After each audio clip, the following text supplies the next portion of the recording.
अनेक ठिकाणी बहुरंगी आणि चौरंगी तिरंगी लढत आपल्याला पाहायला मिळते आणि आता जे महत्त्वाचं अपडेट समोर आलेलं आहे कणकवली मधली एक महत्त्वाची अपडेट समोर आलेली आहे। औरंगाबाद पश्चिम मध्ये शिवसेना उद्धव बाळासाहेब ठाकरे हा पक्ष आघाडीवर आहे, संजय शिरसाट पिछाडीवर गेलेले आहेत। आताचं महत्त्वाचं अपडेट, मगाशी संजय शिरसाट हे आघाडीवर होते मात्र आता ते पिछाडीवर गेलेले आहेत। तिकडे शिवसेना उद्धव बाळासाहेब ठाकरे पक्षानं आघाडी घेतलेली आहे। आताची महत्त्वाची अपडेट आपण पाहतोय औरंगाबाद पश्चिम मध्ये आपल्याला आघाडी पिछाडीचा खेळ पाहायला मिळतोय। संजय शिरसाट मगाशी आघाडीवर होते मात्र ते आता पिछाडीवर गेलेले आहेत। येवल्याची एक महत्त्वाची बातमी समोर आलेली आहे। राष्ट्रवादी शरदचंद्र पवार पक्षाचे माणिकराव शिंदे यांनी आघाडी घेतलेली आहे। आताची महत्त्वाची अपडेट आपण पाहतोय येवल्यामधून। येवल्यामध्ये छगन भुजबळ पिछाडीवर गेलेले आहेत। येवला हा मतदारसंघ खूप महत्त्वाचा आहे। छगन भुजबळ यांना इथे धक्का बसताना पाहायला मिळतोय। राष्ट्रवादी शरदचंद्र पवार पक्षाचे माणिकराव शिंदे हे सध्या आघाडीवर आहे। एकेकाळचे माणिकराव शिंदे हे भुजबळ यांच्यासोबतचे सहकारी होते आणि आता ते त्यांच्या विरोधातच निवडणुकीला सामोरे गेले होते आणि येवल्यामध्ये छगन भुजबळ सध्या पिछाडीवर असल्याचं पाहायला मिळतंय।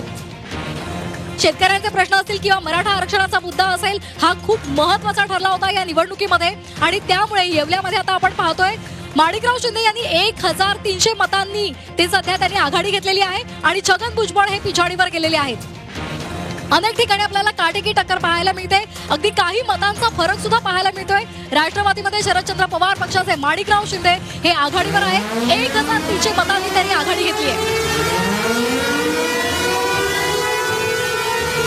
तर आणखी एक महत्त्वाची बातमी समोर आली आहे, वरळीमध्ये काटेकी टक्कर पाहायला मिळते। वरळी सुद्धा तिरंगी लढत, पहिल्या फेरी अखेर आदित्य ठाकरे यांनी केवळ 308 मतांनी आघाडी घेतली आहे। वरळीमध्ये तिरंगी लढत आहे, आदित्य ठाकरे ठाकरेंच्या शिवसेनेकडून तर मनसेकडून संदीप देशपांडे आणि शिंदेच्या शिवसेनेकडून मिलिंद देवरा निवडणुकीच्या रिंगणामध्ये उतरलेले आहेत आणि सध्या जे कल समोर येतात त्यामध्ये काटेकी टक्कर पाहायला मिळते। पहिल्या फेरी अखेर केवळ 308 मतांनी आदित्य ठाकरे आघाडीवर आहेत। आणखी एक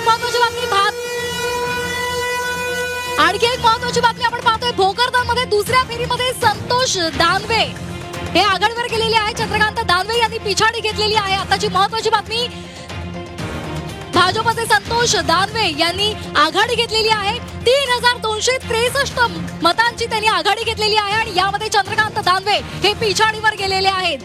रावसाहेब दानवे यांचे ते पुत्र आहेत संतोष दानवे आणि त्यांनी आता भोकरदनमध्ये आघाडी घेतलेली आहे। चंद्रकांत दानवे पिछाडीवर पडलेले आहेत। काटेकी टक्कर अनेक ठिकाणी पाहायला मिळते, आघाडी पिछाडी सुद्धा आपण पाहतोय। सुरुवातीचे हे कल आहेत।